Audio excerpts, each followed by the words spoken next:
And, you know, when you were talking to me about like, hey, I've learned this thing with the feminine. Yeah. I don't want to rely on the feminine for magic anymore. I want to meet the feminine in her magic.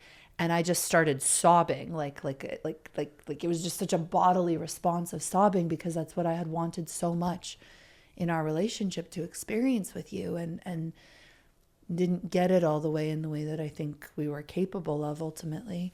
And in that, it's like we can both take self-responsibility. Like I can take self-responsibility for not making it safe enough for you to want to meet me in the magic in that way. And I can also give you full self-responsibility as a sovereign being that you also didn't choose that, you know, like, and we both think that's really important as we kind of grow and evolve, is like, what does it look like to both be so responsible for our choices, both in the relationship and out of it as well.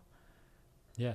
I remember one of the biggest things that I realized outside of the relationship that I judged you for so much in the relationship was that desire for you to be met, and that you felt like so lonely in the depths. What did you feel lonely in, if you can give it the word for it? The depths of your magic. You felt lonely in you wanted to be met on these deep spiritual, emotional, sexual levels that you weren't feeling met on.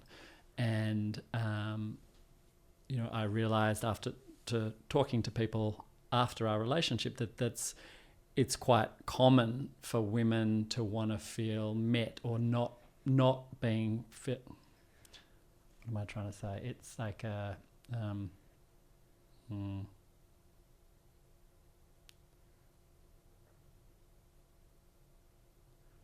yeah, common for not common. Most women wish they were met more deeply but by men. I'm missing what I'm trying to say. Like, most women express this deep loneliness and sadness of not being met on particular like levels by men. And I would always take it as a personal thing for me. I would always be thinking, I'm not enough. I'm not enough.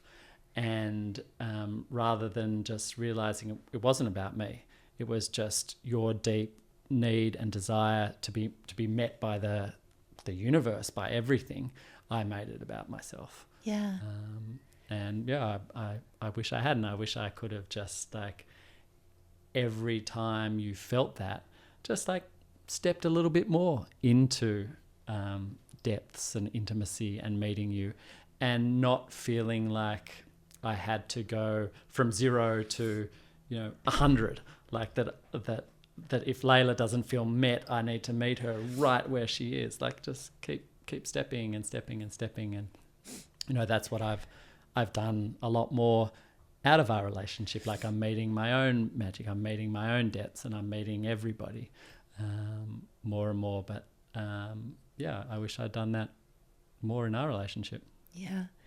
I think it's also a very common stage in masculine development. You can tell me if you agree with this, but like I feel like when I met you, like one of the reasons why I was like, fuck yeah, man, I'm in on this is because like one of the first times we made love, I like literally went like full collie, like tongue out, like full expression of just like intensity of my sexuality and my energy. And you weren't fazed. Like, in fact, you were very curious and intrigued. And I was like, I mean, this is why it's quite strange. I loved meeting you in everything. Like, yeah, it was what I loved about you. I loved your depth and where I could go and where I could hold you.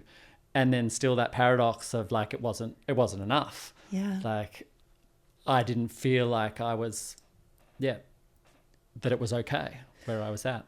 And I think that's where we both did work, right? Like I've learned to find the masculine enough. I didn't know how to do that before.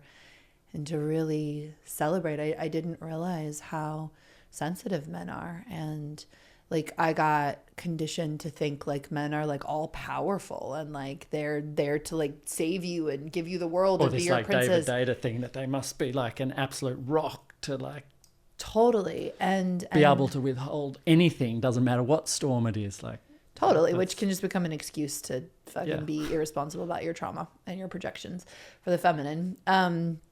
But like there was this there was a dissatisfaction in me, and there can be in the feminine, that was mine to own. That was mine to resolve, to let a man be a man and not like have to like push him and make him into something. And I think that there can be a quality in the masculine when he doesn't feel unsafe and he doesn't feel ready yet, where it's like, I'll hold space for you. Like I'll show up for you, but I won't like get in there with you. Like I won't get in the like the depth of the interactive magic. And I think that's where a lot of the feminine can feel so lonely, is when men are like, but I'm holding space for you, but I'm providing, but I'm protecting. And it's like, yes, and like my heart and my energy want to be met. And part of, I think, the evolution sometimes of men, especially in spirituality and personal development, is learning how to like stay in your masculine and in that space holding protector, but still like be a playmate, you know, like a really deep playmate. And you were like, everything that we're saying, I also want to qualify with like, we had really intimate sexual experiences. We were such amazing playmates. We did touch each other intimately in the most profound ways. And there were these like kind of archetypal blocks of me as the feminine longing for more, and you as the masculine feeling like unsafe and sort of like a little bit like wanting to like be stubborn in your ways, wanting freedom, totally, not wanting to change for somebody else. Yeah. And I think we both humbly can say in the aftermath of our uncoupling that what we both longed for in each other was actually like a truth for us to step into, a truth for us to realize. I think what we both longed for was just to be safe with who we were and expressing who we were. And we got very, very, very close towards the end of our relationship. Yeah.